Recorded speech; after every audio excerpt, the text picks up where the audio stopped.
There's a relatively new organization in Cullman called Saving Forgotten Warriors, and Jeremy Hogan is here to talk about that. Not even a year old. How did you get started, Jeremy? Well, 7 months ago, give or take a couple days, I was at a store and had a couple of ladies had told me about a veteran up the street from me that needed assistance, and I just went to go check on him to see what he needed, and in doing so, reached out with some friends of mine on my Facebook page, and it grew from there. It just was an overnight sensation on that with just that one job. We had a couple different media channels come out and want to talk to us about it, and from there we started getting contacts from other veterans that had assistance or other people that knew veterans that needed something. So we kind of just kept going forward with it, and eventually 7 months later we've helped 50. I think we're up to 58 veterans so far. We've got, I believe, 140 on our list. We're trying to get a full census of how many we have in the community, which is a huge undertaking in itself. But we've done some pretty crazy, amazingly crazy things over the last 7 months. For example? Well, Corporal Beasley was our very first initial. We were called Saving Corporal Beasley at the beginning, is what I told everybody. We assisted him in. We went in and cleaned his house from top to bottom, did some repairs to the place. We built him a ramp, we got him a mobility scooter, and we do the same thing for just about every other veteran that calls us. They call, or somebody calls and says there's a veteran in their community that's down and out and needs some assistance. We go and check on them and just let them know who we are. I usually like to go and meet them in their home, sit down with them, give them a face-to-face, kind of do like an interview with them and just find out what it is that they're complaining about, and what it is we can do to make that better. It could be anywhere from just wanting to have a conversation with somebody to major repairs in a home. Tomorrow, matter of fact, United Way and Saving Forgotten Warriors is teamed up, and we've got the Day of Caring going on, and we've got a couple of events going tomorrow. So we're going to be helping a couple veterans all in one day tomorrow, which is a huge deal for us, being that we're less than a year old, to be able to do something so big and impact not just the veterans itself. We're a Christian-based organization, so we like to bring God into it and show, I guess, his servant side of it, if you will. And that's what we're supposed to be, as servants to others too. So we try to step out and do that for all of our veterans. I'm a veteran myself. I was medically retired, so it gives me the opportunity to go out and show the other veterans that life doesn't end just because you're done with the military. You can continue your life. You can continue doing what you're doing. We've had a lot of success with what we've done. It's been pretty amazing. We've done things like, I was headed home one night after a long day and had gotten a call from a veteran he needed some sugar. And he couldn't get out himself. He's crippled and he just couldn't get out himself, but he needed some sugar. We turned around and went and got him some sugar. I mean, it's those small gestures, just that simple small gesture like that, it changes a whole complete mindset of somebody. They start feeling like they're not just out there by themselves. Right. They feel like they have somebody they can count on.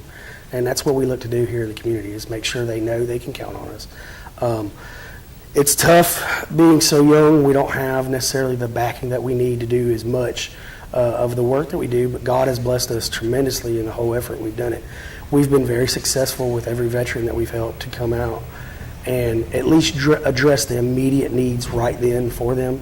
And we get them on a list, we call it our priority list, and we start working at those priorities and trying to knock out each veteran's issues depending on the severity of the issue. We have some that need ramps, that don't have a ramp on their house at all, and they have no way to get in and out. So we, instead of waiting on the VA to get through their paperwork, we go out and we'll go ahead and either put one in, which is a aluminum modular system, and then when the VA decides they want to step in and take care of it, they'll either buy ours from us or we'll take ours out and they put another one back in. Okay. But it gives that veteran the immediate support they need right then. So, I mean, God forbid a fire or something like that and they couldn't get out of their house, it would be a tragic situation just because somebody just didn't step out and help them when they needed to. So we definitely go out every day looking to make sure we make a difference in at least one veteran's life. Jeremy, it seems to me probably one of the most important things you provide is a local contact Yes. for the veterans when they need something. I think it's not just a local contact for the veterans. I think it's a local contact for the community. I think the community is very patriotic. I think they've been looking for a way to get out there and help the veterans. I've been asked numerous times or told numerous times, we've been looking for a way to do this. And this is it. I mean, we are as transparent as possible. We like to make sure the community gets involved. All the way up to the mayor. I mean, I went and sat down with the mayor and explained to him what we were doing and asked for his assistance. Chamber of Commerce. We go to all the different businesses and talk to them and try to see what they can do to help us. Just, I mean, if it wasn't for veterans, we wouldn't be living and doing what we're doing today. And I know we can get complacent sometimes and we can forget about the sacrifices they make. But I've seen some very tragic situations where it didn't have to be that way. You know, it could have been different. We could have addressed a veteran situation a little differently and maybe saved his or her life or changed their life completely and had them be productive in the society. I for one know for a fact if we stand and put our foot or our hand out to somebody, no matter if it's a veteran or not, and guide them along the way, eventually they come out of that slum and they're ready to be a productive part of society if they have the ability to. We've got one that I've been working on for 6 months, and he has turned his life completely and utterly around from being literally, I don't know if you know the number 22, but 22 is a number that veterans all know. It's the 22 that kill themselves a day. And myself had went through the same struggles. When I got out of the Marine Corps, I fought with it for 6 years, and finally, thank God, he blessed me enough to have this stability to get out of it. And I believe I try to go back and teach those veterans that I deal with every day what God showed me and how to get out of it.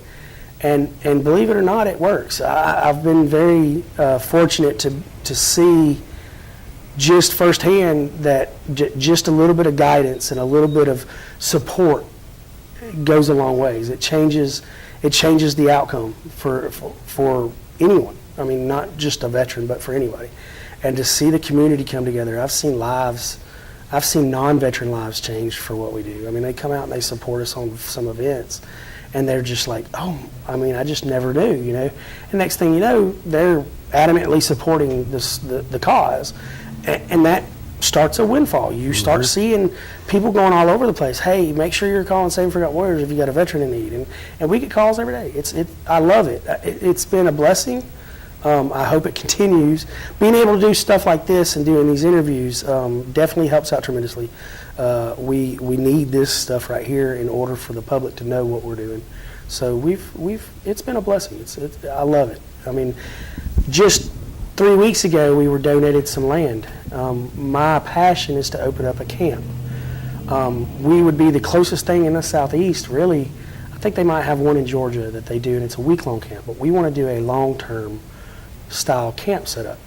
We've gotten 33 acres donated to us.